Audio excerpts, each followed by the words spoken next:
Welcome to the HR Uprising podcast. This highly practical podcast series explores HR and management hot topics and challenges through conversations with relevant experts and real-life people professionals. Brought to you by Actus software, our aim is to build a better workplace for people. The HR Uprising is about collaborating and supporting each other to build the confidence and skills to rise up to each challenge and deliver real, lasting business value. You can find out more at hruprising.com or join our LinkedIn community. Now introducing your host, chartered psychologist, best-selling author, entrepreneur and speaker, Lucinda. Hello and welcome to this week's HR Uprising podcast. I hope you're all doing well, and this week the subject is employee engagement.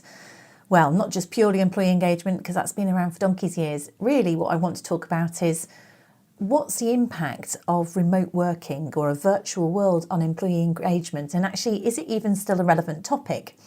And this is something that I've been really quite curious about, because some years ago, I was involved in the early 2000s in my role at Siemens. We brought in one of the earliest employee engagement surveys, certainly in our business. And so it was probably about 20 years ago, and we paid Gallup a lot of money, and we were their smallest customer for this particular survey. And that was when I first started learning about employee engagement. Since then, I think it's possibly become a little bit of a buzzword. Sometimes you might say, is it really anything different from work involvement or commitment or motivation? Is it just a sort of well-badged piece? Obviously, there's surveys everywhere, and you can see that people might say that, almost like having the survey is that doing engagement. So I'd say open-minded with a healthy bit of skepticism about whether engagement really is a thing or not. So what I wanted to do was to explore, what's new in employee engagement. And is there anything new to know about? And also, what's the impact been on employee engagement based on recent changes that we've all been through, haven't we, and are going through still? So that's the purpose of the topic. I was grateful as ever for people who joined us. We went in and had an open room chat on Clubhouse. So it's one of the first times I did that. Very grateful to Aoife and Brian and a couple of other people who were really, really helpful who joined that chat. And it was really engaging and interesting conversation and very generous sharing their knowledge. Also, I ran a recent webinar on this, and a lady called Brenda sent me over a report from Peakon, which is really interesting, on the way in which survey data from their tool had changed over the course of the pandemic, and I'll share some of that with you later. And a range of other routes in which I've been talking to people about what this means and what they really think engagement is. So here's a whistle-stop tour through what I could find out. Oh, sorry, and I didn't mention the good old CIPD. I mean, quite often CIPD gets a bit of a hard rap, doesn't it? But as ever, I went Googling it and realised that they'd done some research. Good old Johnny Gifford at the CIPD had done a bunch of research on, the evidence behind employee engagement. So some of that is woven into what I'm going to talk to you about. So I suppose in a nutshell, what I really wanted to cover is, what do we mean by employee engagement? Is it still the same thing? What do we think the impact of virtual working may or may not be on employee engagement? How does it link to wellbeing?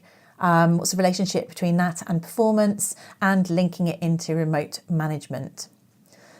So first of all, what would you define as employee engagement? Now, there's quite a few definitions, and I think that's one of the reasons it's become a buzzword. And I think sometimes it's talked about as an outcome. So you have something you can put a number on. Sometimes it's a process, engaging people. So that's one of the tricky aspects to it. But when I looked at the CIPD work, they talked about a couple of definitions, really. They said you've got your personal role engagement, which is our extent to which we are emotionally, cognitively, and physically connected to our work. And then the other way of defining it, so similar but subtly different, is work engagement, where you've got vigour towards your work, dedication and absorption in work activity. So I think of that as almost being in the flow. So that's kind of really wanting to do the job you're in, maybe feeling like a good fit to the role that you're in. And then the other classic definition is the Gallup definition, which they used to talk about it as a willingness to go the extra mile for the company. And that's your commitment, really, your connection with the company, and prepared to put yourself out to go there. So that's the way in which we're going to be looking at engagement, I guess, for the purpose of this. And the reason I looked at it in this way rather than engaging people, which is something you can do, I'm talking about it in the classic way of what employee engagement, where we have surveys and measuring, and also where there are apparent correlations, although some might challenge these, around between, if you do score this level of engagement, between productivity, performance, customer satisfaction, those type of things, which can then also link with business outcomes like profitability, etc. Some of those links are challenged in the CIPD work, but certainly most people would say that engagement is a good thing. If we feel committed to the company, we're more satisfied, we've got vigour towards our work. For me, this feels like this is going to be linked to our wellbeing, and therefore it's a useful one to explore, because many businesses are really concerned about people's wellbeing at the moment, rightly so. So does that mean we're going to have a drop in engagement? Well, the interesting thing was, on the webinar that I ran, and we had over 150 people there, I asked them how engaged they felt currently on a scale from not at all through to extremely engaged, and it was a 4-point scale. And interestingly, it was quite a spread, but basically 30% said that they were extremely engaged, 44% said they were moderately engaged, and 23% thought they were slightly engaged, only 3% not at all. So most of them were moderately engaged, quite a lot, so 70 odd percent moderately or extremely engaged. Now, I don't know whether that's because the people who come on a webinar, and the webinars I host, quite like developing themselves and feel upbeat, therefore are quite engaged anyway. Clearly the audience might be pre-engaged to have attended a webinar, but I thought that was interesting. I also asked them, compared to a year ago, i.e. pre-pandemic, were they less, equally or more engaged than that? And really interesting, I asked them what they thought the answer would be, and most people thought that people would say they were less engaged. In reality, 38% said they were equally engaged, 29% said they were more engaged, and 33% said they were less engaged. So it was almost exactly the same, really, as quite a similar split in terms of where they were relatively. So some people are less engaged, but some people were more engaged. It balances itself out, and it was almost a third overall there. So quite interesting, really. Not an obvious drop-off that I would have expected to see from that. I mean, you could almost say it's a normal distribution of where you'd expect people to be anyway in terms of things. So curious, actually, because, and certainly the people who attended the webinar, we'd all expected people to be less engaged, and we're quite surprised that actually it was quite a spread.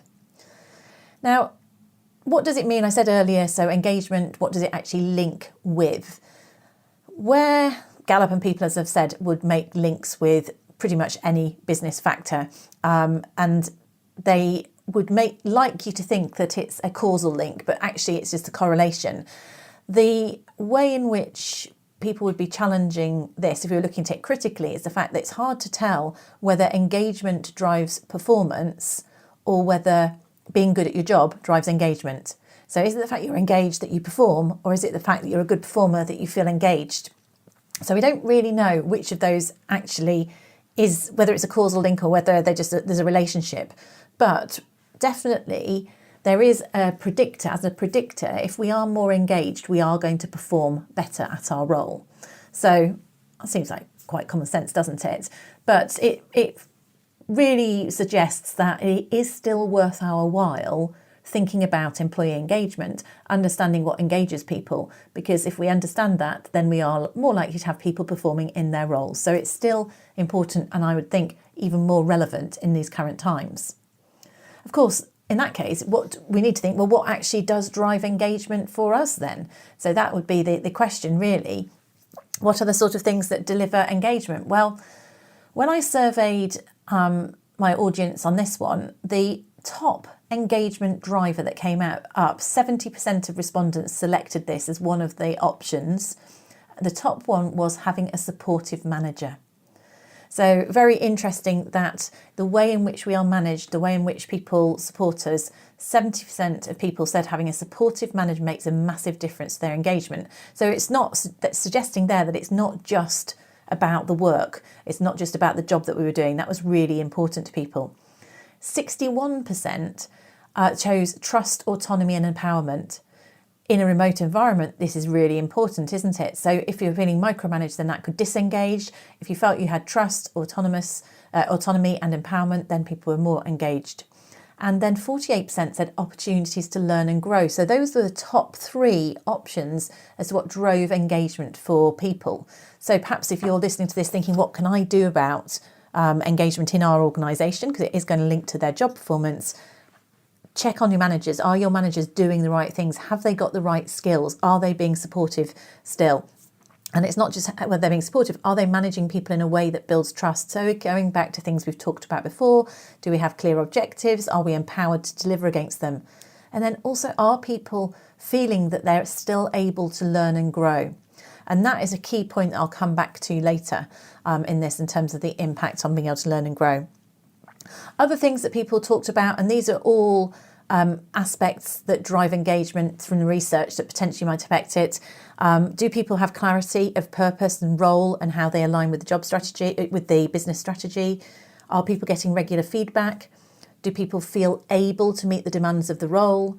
Do people feel like they are a fit? So there's work there around the extent to which they feel they fit with the culture of an organisation, and also people's ability to flexibly work, another really interesting one. So that actually does drive engagement for many people. And then finally, one of the other options is just people's natural self-confidence. Some people are more naturally engaged than others. So those were all the options that we offered in our poll that I did the webinar on. And as I say, the top ones that people chose was a supportive manager, trust, autonomy, and opportunities to learn and grow. So that gives you some food for thought to what you might need to think about as we consider how this might then impact on remote working. Now, the CIPD report that says that essentially engagement is the antithesis of burnout. And I think that's worth us reflecting on, in that if people's well-being is declining, then I suspect they are less able to be engaged. If you don't feel well, if you don't feel energised, then it's harder to be engaged. So that would be the challenge there to consider. So we need to manage people's well-being, ensure that they as almost a precursor to engagement. I don't think they're the same thing in terms of well-being and engagement, but I think it's quite hard for people to be engaged if they don't have well-being. If people have well-being, that doesn't necessarily mean that they're going to be engaged. That's the way I would see it. That's my common sense interpretation. So I think that if you're not well, you're not going to be engaged. I think if you are well, it doesn't necessarily mean you're engaged. Then you've got to be well managed, and you've got to have those opportunities for autonomy, and you've got to have opportunities for development. So we might have thought that, and our assumption was that everyone's engagement has gone down because of people perceive that people's well-being has gone down. And I think, as with many of these things, my concern actually is, or I suspect, it may be that some people have got significantly worse, but some people have got better. So again, it probably normalises. So a lady called Brenda very kindly shared some research done by the survey provider Peakon, and they've done a report on global engagement. They had 10 million users in their app who had evaluated the same questions, one in January 2020 and then again in July 2020. So they measured those over the 6-month period. What would you expect them to have shown? Well, interestingly, their headline is that global engagement scores had increased by 2% between January and July 2020, which is interesting. So actually there was an overall increase of 2%, and some of the sub areas had actually increased massively. Now, I mean, all of this is quite subjective in certain ways. You can only see the headlines from this data that they shared, but they showed that this increase was made up of a number of people feeling, one of their questions is people feeling they've got autonomy. So the question was worded, I have the option to work remotely. That's the way the question is worded, and that had gone up by 10%. Now, it is interesting because, of course, these words would have been seen as that is a positive, I'm assuming, to people, but so more people were rating that they had the option to work remotely. In Peakon terms, that would mean that they are more engaged. I guess the question might be, does that mean we're more engaged necessarily if you're being forced to work remotely? I don't know, is the honest truth on that one. But flexible working, it does seem, is working flexibly is a driver for many people, being able to work flexibly in the hours and place that people want to. Again, another one which we might be surprised by that they had is that people rated that they had a positive physical working environment, and that went up by 6%. Now, again, being aware of people who are working at their kitchen tables surrounded by children slightly surprises me that people would rate that. Not everybody working remotely is great, but I think on balance, probably more people do feel positive about it. So that was an increase as well. And then the question, my company really cares about my well-being, that went up by 5%. So good job, I guess maybe the companies that are investing in survey technology are bothered about people's well-being, so that probably helps as well. But that's interesting. That's where their scores had come up from. Now, those are really big numbers, aren't they? 10%, 6%, 5%. And I don't know the answer to this because obviously it was just headlines that they shared. They've said that global engagement scores increased by 2%. So that does suggest that a whole load of other numbers went backwards, I suppose. But anyway, those are the ones that went up. And then the only one really that they highlighted in their report that declined was opportunities to learn and grow. So I thought that's useful for us to be aware of, as are people, anecdotally certainly, I've heard people feeling that they are getting fewer opportunities to develop and to learn. Now, you definitely can, having less access to on-the-job learning. So and maybe less of sort of mentoring and interaction. So thinking about how we can enable that remotely. I did a podcast a few weeks ago on mentoring, and that was a really popular topic. How can we ensure that people are able to grow remotely? Incidentally, if you're listening to this, we recently launched Actus Academy, so a quick plug, which is just an on-demand e-learning and videos and a whole load of resources for remote managers. So it's ideal for organisations that haven't got lots of people. You just want some on-demand learning for people to support them. So we'll put a link to that in the show notes. That's Actus Academy. But anyway, the point is here that people need to feel that they are growing professionally, and that appears to be declining. And it is an interesting question as we continue to work remotely, or perhaps the world isn't necessarily going to back as we thought it used to be. It is an interesting one to be aware of as to how people are going to get those access to career development, which we maybe need to be aware of. So that I thought was interesting information. It's hard without digging into it to necessarily take this at face value. So global engagement scores increased 2% within the companies that were surveyed by this particular source. And some of these areas definitely increased. These questions definitely increased. It would be interesting to know whether that definitely means people were engaged, or when you're forced into working remotely, whether obviously people have rated that more highly, but I don't know that that means that people are engaged, but it is assuming that we are engaged by that's an engagement driver. Nevertheless, what can we do practically? Because I think that's always down to being practical. I think we've got 5 key points that I would say are practical applications for us if we want to think about engagement in a remote setting, and we do want to think about engagement in a remote setting because it definitely links to performance. So the first one is, I would say, being alert to people's mental state and levels of resilience. That's maybe the challenge as we go through additional lockdowns. We don't know how long, we don't know whether we're going to have future lockdowns, don't know if we're going to have summer holidays. So just being alert to people's general levels of resilience, as I know many organisations are, but continue to do this people-first approach. Encourage people to carry out renewal activities to reduce the risk of burnout. And by renewal activity, I do mean it's get out in the fresh air. And my husband the other day said, I feel really flat. And I said, have you actually been outside this week? And he hasn't really, and even it's been really quite cold when I'm recording this, and it's very invigorating, and it does make you feel better. And actually he went out for walk the dogs and instantly felt better. So it's quite easy for us to get into ruts which are positive or negative. So I think it's about encouraging people to spiral upwards in terms of their positive renewal activities rather than downwards. do make sure that the managers are giving people clarity and feedback. Make sure your managers are doing a good job. And it's hard for them as well. So have they got the skills? Ensure that they are giving people clarity and feedback without affecting autonomy. So one of the things that sometimes you find, particularly with less skilled managers, is that they abdicate responsibility and then dive back in almost helicopter management and take over. And the problem with that's the opposite of empowerment, really. So they let people get on with it, but then suddenly think things are not being done the way they want them to and dive in. And that actually is really, really harmful. So make sure managers really understand how to empower, how to delegate, and to demonstrate trust. Think about whether or not this remote culture, this is my fourth point, might have any impact on people's sense of fit.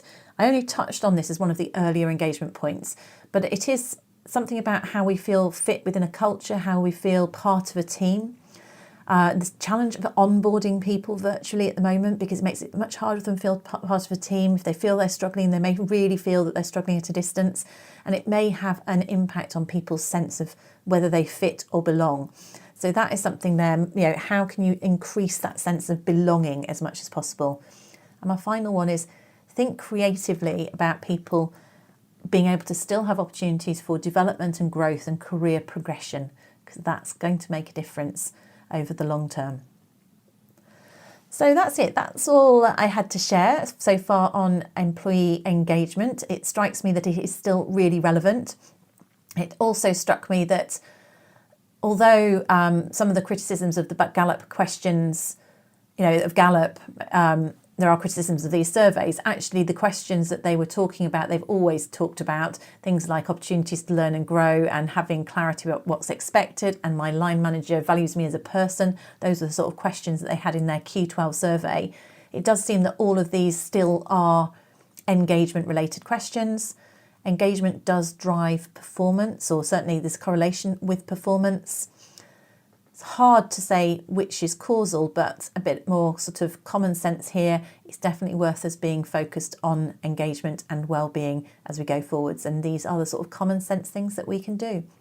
Think about their mental state, encourage renewal, ensure your remote managers have got the right skills to manage people effectively. Think about whether people feel culturally and have a cultural sense of fit or belonging, and also give people opportunities for development and growth. Make sure they feel they've got them. So thank you so much for tuning in this week. I hope that was a useful, interesting podcast for you. As ever, if you go to our website, we'll have different resources on this. I've got a set of slides from the webinar that I hosted. I'm also going to do a video version of this, which will be in our Actus Academy, one of our interactive videos. And do get in touch, join our LinkedIn group if you're enjoying the podcast, and have a moment to either recommend it to a colleague or post a rating on wherever you listen to it. I'd be really, really appreciative of it, because it helps us to be found by new listeners. Thanks again. Bye.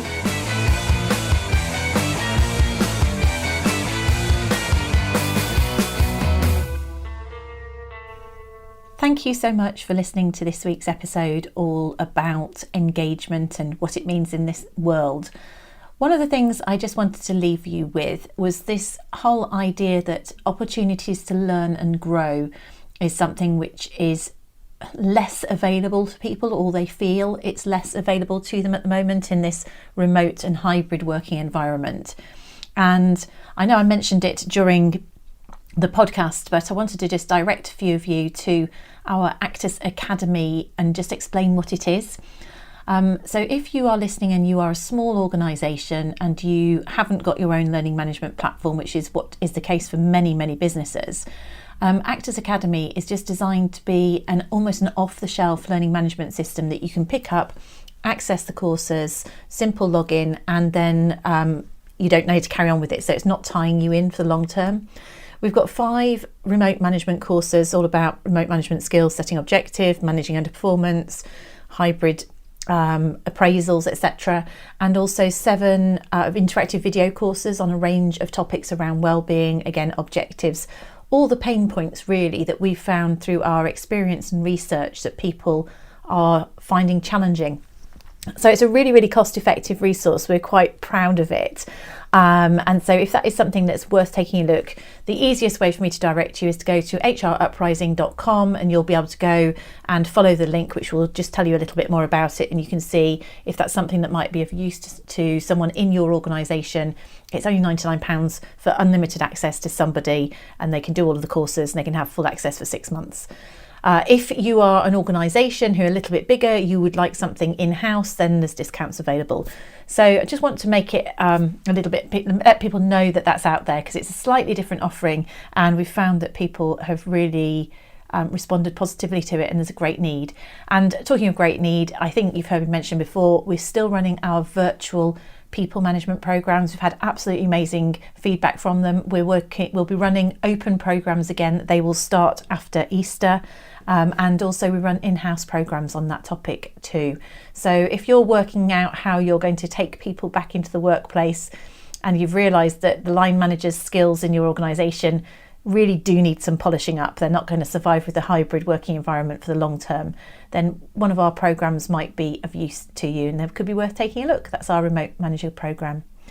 So thank you for listening to the podcast today, and thank you for tuning in overall. And of course, the other thing I wanted to mention was how amazingly proud we were that People Management mentioned us and selected the HR Uprising podcast as one of their top 10 resources for HR professionals. I've got to say, I was completely blown away by that, completely surprised. They hadn't mentioned it to me, and really, really grateful. So thank you to everybody who listens. And I don't know whether you said that it was useful or whether it was just potluck, but really it makes it all worthwhile when you feel that what we're doing is actually adding value to people. So thank you for any listeners who are enjoying this. If you are enjoying what we do, please do tell your colleagues, share relevant episodes with your staff, with your colleagues, with your friends, and to connect with me on LinkedIn. Let me know if there's other topics that you want me to cover. Really keen to keep this as relevant as possible for people. So thank you. Thank you for listening to the HR Uprising, proudly brought to you by Actus Software, the joined-up performance and talent management solution. You can access links to any of the information or resources mentioned in the show via the podcast page at www.hruprising.com. If you like what we do, please subscribe, tell your colleagues, and leave a review. Thank you for listening to the HR Uprising.